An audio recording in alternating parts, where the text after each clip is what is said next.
Magandang araw po sa inyong lahat. Bago natin simulan ang pagbabasa ng kwentong ibinahagi sa atin ni Sir Rico, ay inaanyayahan ko muna kayong pumindot ng like at mag-comment na rin ng kahit salamat Rico, para naman alam niya na marami ang tumatangkilik at nag-aabang ng kanyang padalang kwento na nagmula sa sarili niyang mga karanasan bilang isang magiting na babaylan.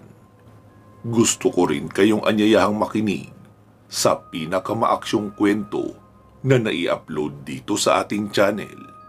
Ito ay ang Birador ng Santa Barbara na pinagbibidahan ni Rafael. Ito din ang Rafael na tumutulong paminsan-minsan kina Lino at Tingting sa kwento nating Aswang Killer na naroon naman sa ating side channel na Kwentong Aswang Comics.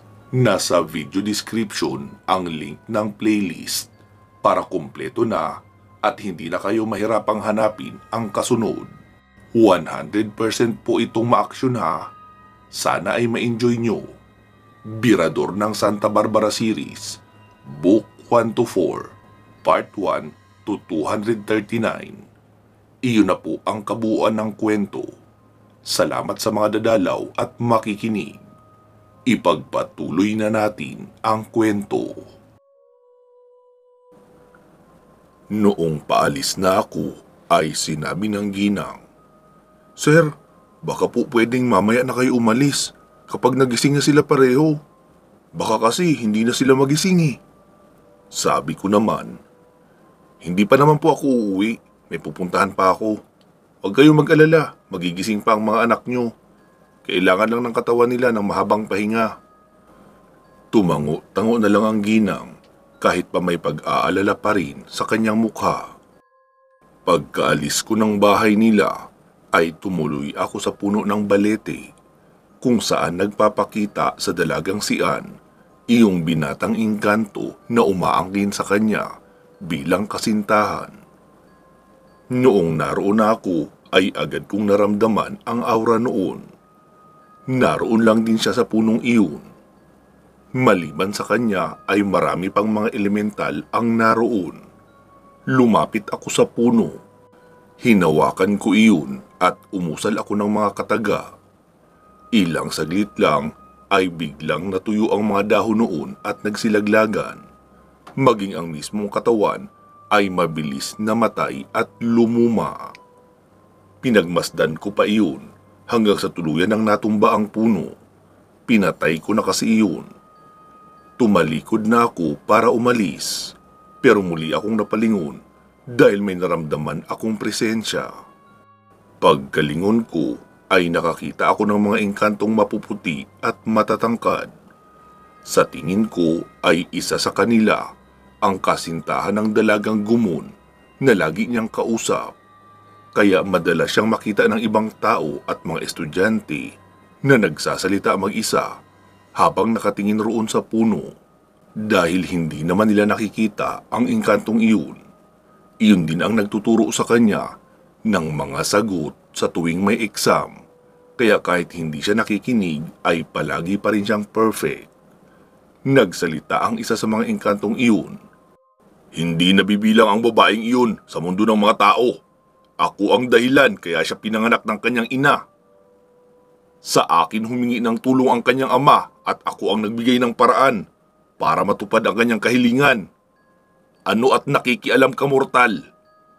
Wika pa noon sa akin. Sinagot ko naman siya. "Ang lakas ng loob mong magsalita ng kamangmangan ah. Baka nakakalimutan mo, nilalang ka lang na likha ni Bathala. Ikaw lang ang gumawa ng paraan.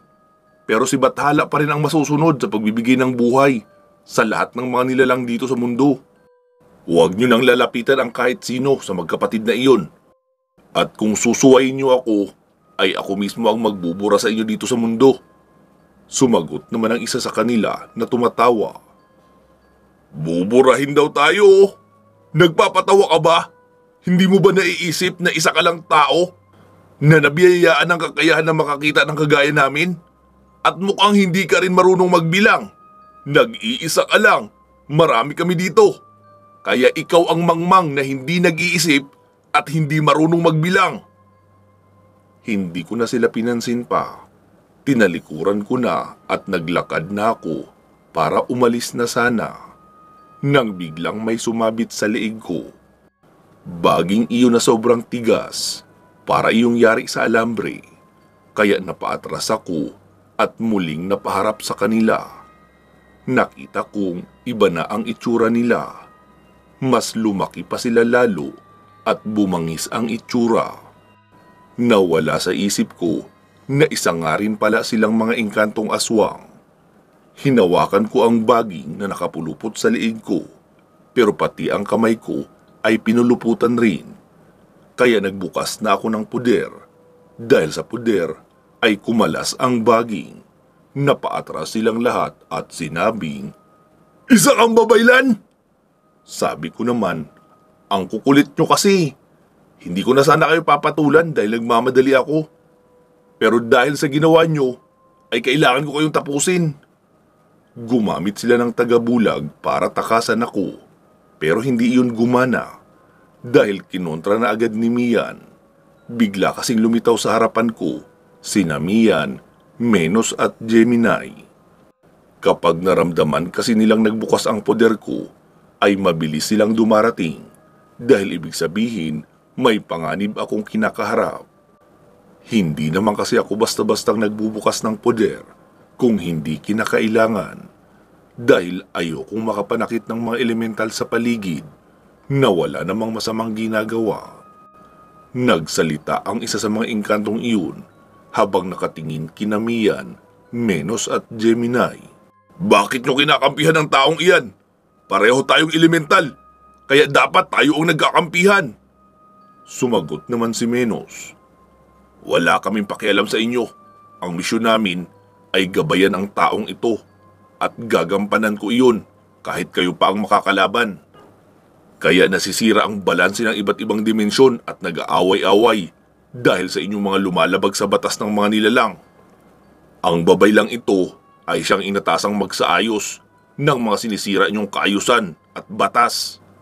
Galit na wika pa ni Menos, sabay isa-isang pinagpipiti ang ilong ng mga engkantong iyon.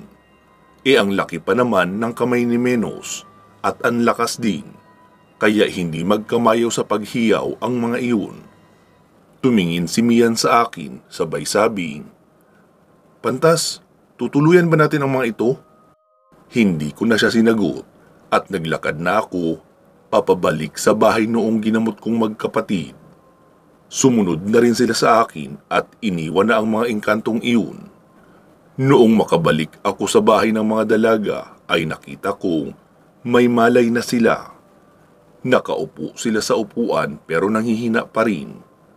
Sinusubuan sila ng kanilang ina ng pagkain. Wala na roon ang kanilang tatay. Hindi ko alam kung saan nagpunta. Nilapitan ko sila sabay sabing, "Iyong gamot na ibinigay ko sa mama nyo, inumin nyo yun araw-araw ha, para tuluyan kayong gumaling. Matagal na panahon kayong aswang, kaya naninibago ang katawan nyo.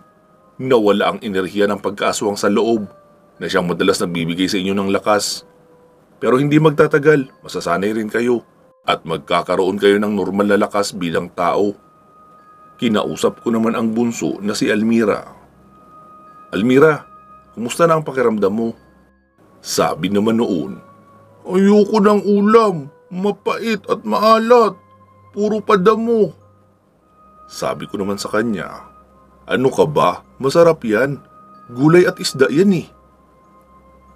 Nagkataon kasi na ampalaya at isda ang ulam nila, kaya medyo mapait talaga iyon.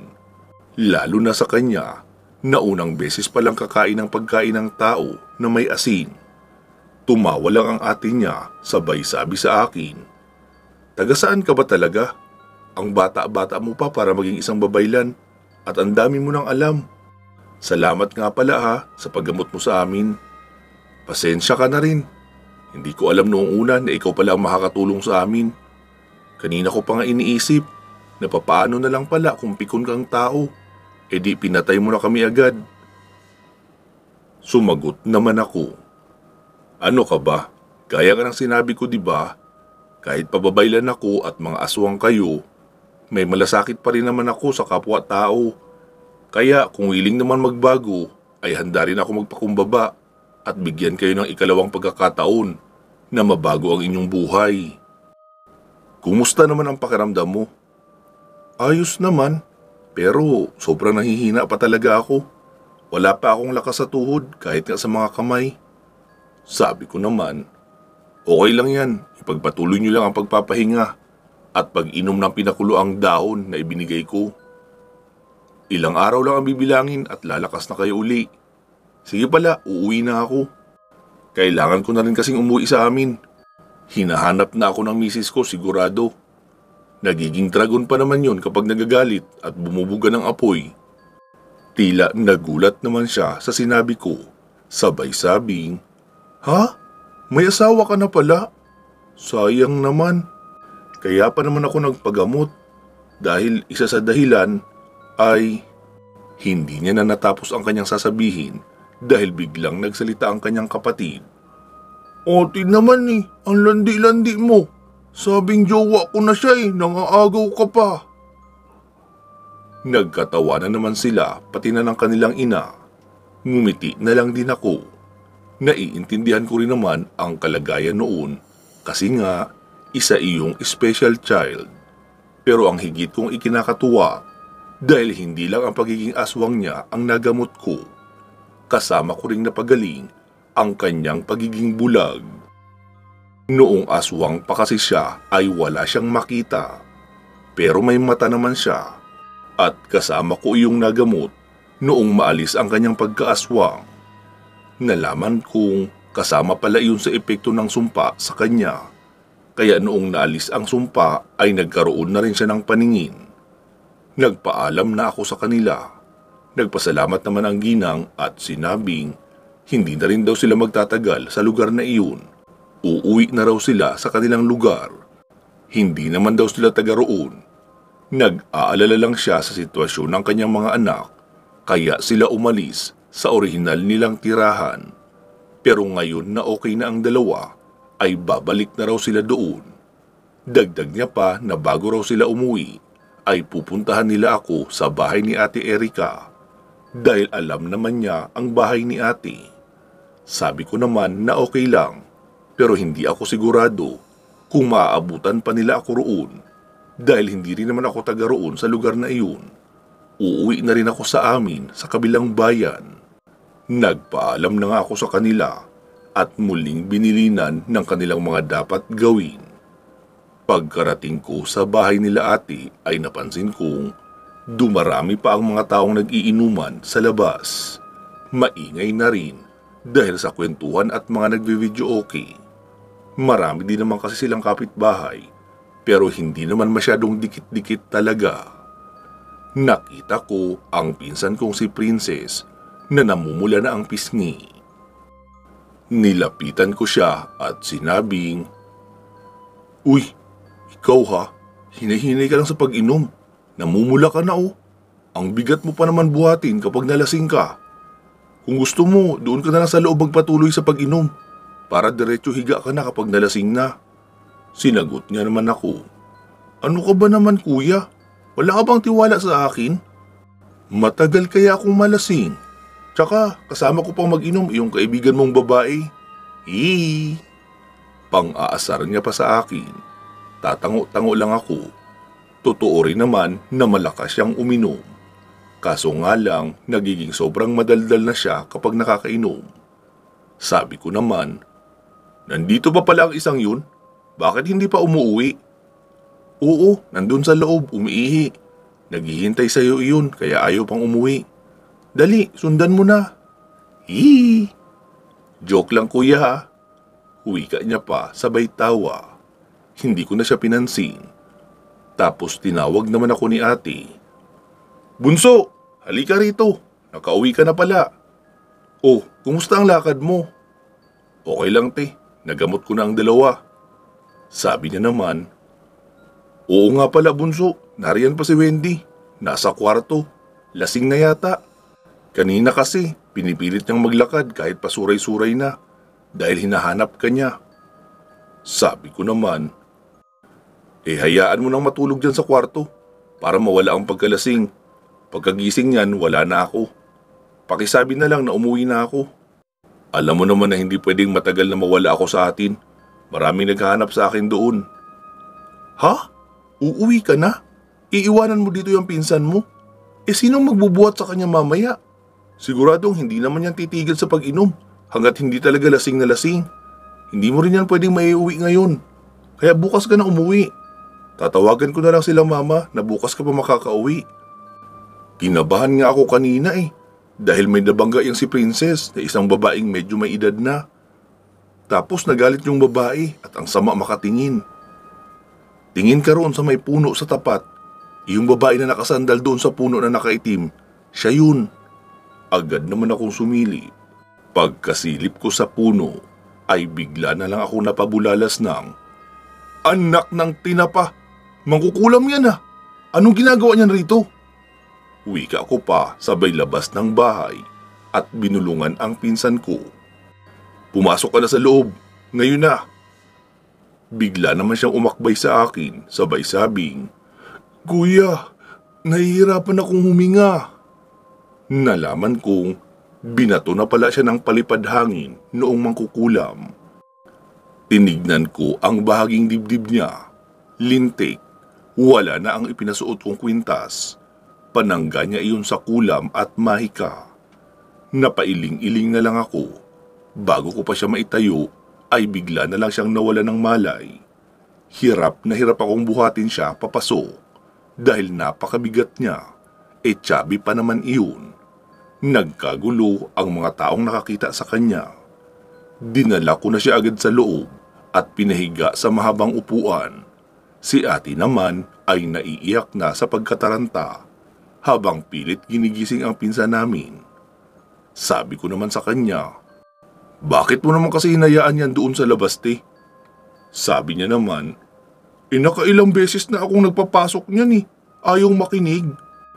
Sinabi ko kay ate na kunin niya muna ang garapa sa bag ko na may langis. Tapos pinainom ko noon ang pinsan ko. Umusal ako ng orasyon sa daliri at idinikit ko sa sikmura niya. Ilang saglit lang ay nagising na rin siya. Ang sakit daw ng ulo niya, tapos biglang nagsuka ng kulay itim na laway. Iyon yung lason na ibinato sa kanya. Kung hindi iyon mailalabas ng taong malagyan noon ay ikamamatay na iyon. Nagpatuloy pa siya sa pagsusuka hanggang sa bumuti na ang pakiramdam niya at nakatulog.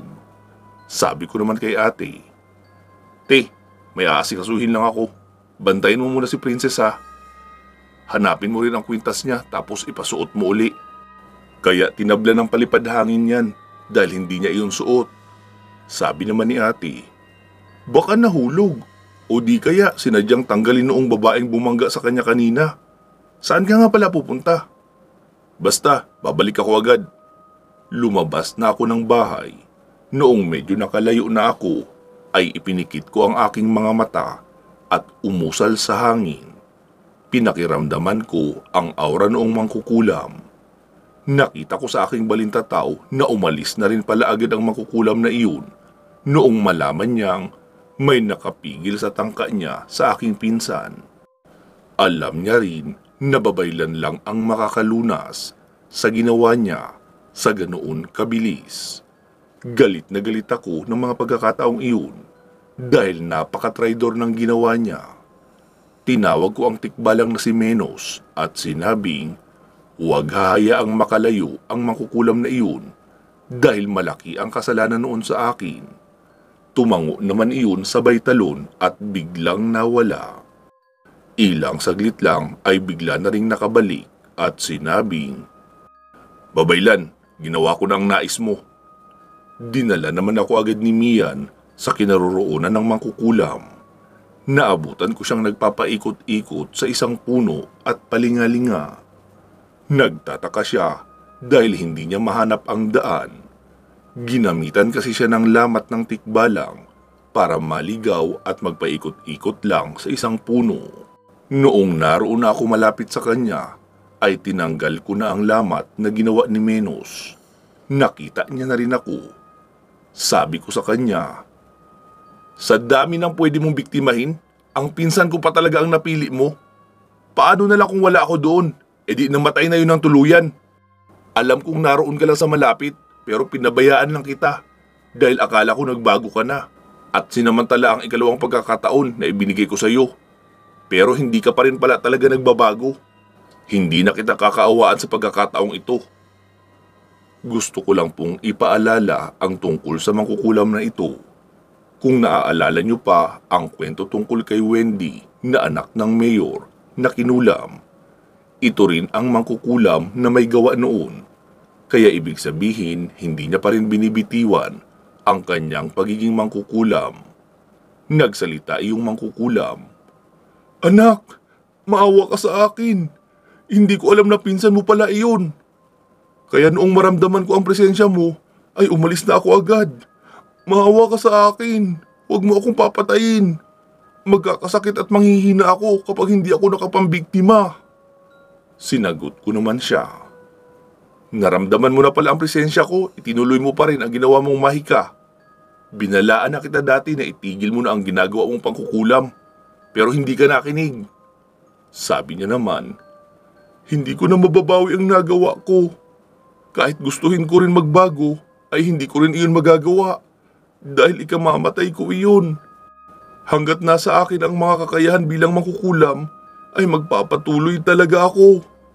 Napagaling mo na pala ang pinsan mo, di ba? Salamat naman kung ganoon. Kung hanggang dito na lang talaga ang buhay ko, ay malugod ko itong tatanggapin. Pero may isa lang akong pakiusap. Huwag mo sanang idamay ang anak ko, masyado pa siyang bata. Nilapitan ko na siya, sabay lapit ng aking palad sa ulo niya. Habang nanginginig ang babaeng iyon, umusal na ako ng orasyon. Nakayuko na siya noon habang patuloy na humihingi ng tawad. Noong matapos ko siyang orasyonan, ay nangisay siya bigla at pumuti ang buong mata. Kinalas ko na kasi lahat ng kapangyarihan at itim na karunungan na nasa kanyang utak. Pati lahat ng memoryado niyang orasyon ay binura ko na rin sa isipan niya. Noong bitawan ko siya ay nawala na siya ng malay at humandusay sa lupa. Maya-maya ay muling gumalaw at nagising. Sabi ko sa kanya, umuwi ka na sa anak mo. Sunugin mo lahat ng mutya, bato, pati na mga kagamitan at sangkap na ginagamit mo sa pangkukulam dahil hindi mo na rin naman iyon magagamit. Inalis ko na sa iyo ang kakayahan na makapangkulam at binura ko na ang orasyon sa utak mo. Pasalamat ka dahil hindi ka isang aswang. Dahil kung nagkataon, ay maaaring natuluyan ka na sa ginawa ko. Umiyak naman siya at nagpasalamat. Hindi ko siya pinatay dahil parang pinatay ko na rin noon ang anak niya dahil sobrang bata pa noon. Nalaman ko rin kasi na siya lang din pala mag-isa ang bumubuhay sa kanyang anak dahil iniwan siya na kanyang asawa noong malaman na isa siyang mangkukulam. Sa mga magtatanong kung bakit nalaman ko ang kwento ng buhay ng mangkukulam, dahil iyon sa paglapat ko ng aking kamay sa kanyang ulo. Minabuti kong tanggalan na lang siya ng kakayahan para hindi na siya makapaminsala pa sa iba. Hindi niya rin naman kasi napatay ang pinsan ko, pero kung napatay niya iyon, ay buhay niya rin ang kabayaran. Ito lang po ang maipapayo ko sa mga nag-aaral ng lihim na karunungan. Hindi porket may kakayahan kayo para pumatay ng mga elemental o taong may hawak na kakayahan, ay basta na lang kayong papatay. Ang ganyang kakayahan ay hindi ipinagmamayabang o ginagamit upang mang-agrabyado ng ibang tao. Wala tayong karapatan pumatay kahit pa masama ang isang tao. Alam naman natin na kahit pa makasalanan ang isang tao, ay binibigyan pa rin ng ikalawang pagkakataon ng ating Panginoon. Ang mga nilalang na walang karapatan mabuhay ay itong mga aswang, mangkukulam at mga manggagaway. Lahat yan ay kampo ng kadiliman. Dapat sa kanila ay sinusunog ng buhay. Pero nakadepende pa rin iyan sa pagpapasya nyo. Kung sa tingin nyo naman ay kaya nyong pagalingin at may pag-asa pang magbago, Walang masama kung bibigyan ng isa pang pagkakataon na magbago at mabuhay sa mabuting paraan. Pasensya na uli sa maikling pasakali. Kailangan kasi malaman ng lahat ang mga panuntunan ko tungkol sa kung paano ako magdesisyon sa bawat mga nilalang na nakakaharap ko. Kung sino ang bubuhayin o kailangan ng pahintuin ang paghahasik ng lagim. Ipagpatuloy na natin ang kwento. Iniwanan ko na ang babaeng mangkukulam na pinagaling ko at bumalik na ako sa bahay. Pagkarating ko roon ay maingay pa rin at marami pa rin ang mga nagiinuman. Pumasok na ako sa loob para kamustahin ang pinsan ko. Pero wala na siya sa sala. Naroon na siya sa kwarto, tulog at naghihilik habang katabi si Wendy. Tinawag naman ako ni ate sa kusina. Sabi ko naman, "Te, sinong naglipat kay Princess sa kwarto?" Sumagot naman siya, "Ginising ko yan kanina para kumain, pero hindi ako pinansin. Tumayo lang, tapos dumiretso sa kwarto. Kumusta nga pala ang lakad mo? Alam ko kung sino ang pinuntahan mo. May paglalamayan na naman ba bukas?" Sabi ko naman, "Hindi ko siya pinatay, te. Tinanggalan ko lang ng kakayahan para hindi na makapangulam." Sabi niya naman, "Bunso, hindi ka ba nakukonsensya sa mga pinapatay mo?" Sinagot ko naman siya, "Hanggat gumagawa ng kasamaan at pumapatay ng mga inosenteng tao, ang mga ganoong uri ng tao at nilalang, ay hindi ako makukonsensya o maaawa. Dahil kung hindi ko iyon gagawin, sino ang pipigil sa kanila? Kawawa naman ang mga pangkaraniwang tao na walang kakayahan para protektahan ang kanilang sarili laban sa ganoong uri ng kapangyarihan.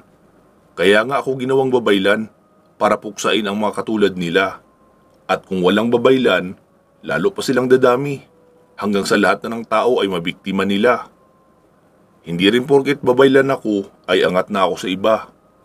Ang totoo niyan, para lang din akong pulis na nagsisilbi at nagpuprotekta sa mga tao. Ang kaibahan lang dahil ginagampanan ko ang aking tungkulin sa espiritual na paraan. Di ba mas matanda ka sa akin? Dapat alam mo na ang tungkol sa mga bagay na iyan. Lalo at kasakasama ka dati ni Papa sa ginagawa niyang panggagamot at paglaban din sa mga masasamang nilalang." Sabi niya naman, "Pasensya ka na itanong ko lang. Curious kasi ako. Isa pa, ayoko rin naman pag-aralan ang ganyang mga bagay. Natatakot na nga ako sa multo eh. Pagiging babaylan pa kaya na lahat ng kung ano-anong elemental sa paligid ay nakikita at nakakasama. Hindi ako kagaya ni Ria na malakas ang loob kagaya mo." Pansamantala muna nating puputulin dito ang ating kwento. Magsama-sama tayong muli sa kasunod na matatanggap nating padalang karanasan mula sa ating dakilang babaylan na si Sir Rico. Mag-iingat po kayo palagi at hanggang sa muli. Bago po natin tapusin ang ating kwento, ay bigyan muna natin ng daan ang ating mga shoutout at pasasalamat. Unahin na muna natin ang ating mga major sponsors na sina Ma'am Aida Lasimet Calfe ng Qatar at si Ma'am Connie Matias Narumi ng Japan. Pati na rin ang iba pa nating mga sponsor na sina Ma'am Bernadette Arcalas, Ma'am Alma A. Rosales at Ma'am Lynn Gentiliso. Maraming salamat po sa inyong walang sawang pagsuporta sa ating channel, pati na sa proyektong pagtulong sa mga batang pinabayaan ng magulang. Naway patuloy po kayong biyayaan ng ating Poong May Kapal at panatilihing nasa malusog na pangangatawan. Pinapasalamatan din natin ang ating mga current channel members na sina Ma'am Rose Halandumon, Senya Hikom Luquias, Jovi Taghap, Lito Bueno, Georgina Bati, Lou Kira, Click and Collect Manila, Sergeant Katz Dorms, Burns A, Christine Olson, Kevin Nang, Celsa Escartin, Jenny Mostrado, Maria Victoria, Eric Platero, Yam in Japan, Jesmar Ocampo, at Dean Ciudadano. Pasalamatan na rin natin ang ating tatlong masisipag na group admin at moderator na sina Ma'am Ilongga Guapa, Ma'am Gilane Fernandez at Ma'am Gina Araga. Sa muli ay inaanyayahan ko po kayo na mag-like and follow sa ating Facebook page na ang pangalan ay Katotohanan at Misteryo. Pinapasalamatan ko rin kayong lahat ng mga regular listeners ng ating tatlong channel.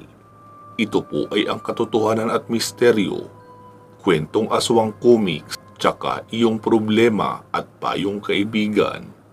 Siguraduhin nakasubscribe po kayo sa mga channel na iyon. Sana ay patuloy pa rin kayong makinig kahit pa hindi ako ang boses na nagsasalita. Balikan nyo rin po sana ang mga luma nating video, iyong mga na-upload ng 2 years ago to present. Siguradong marami pa doon ang hindi nyo napapakinggan, lalo na sa mga bago lang dito sa ating channel. Maraming salamat po sa patuloy nyong suporta sa ating mga channels. Magsama-sama po tayong muli sa iba pang mga paparating na kwento. Mag-iingat po kayo palagi at hanggang sa muli.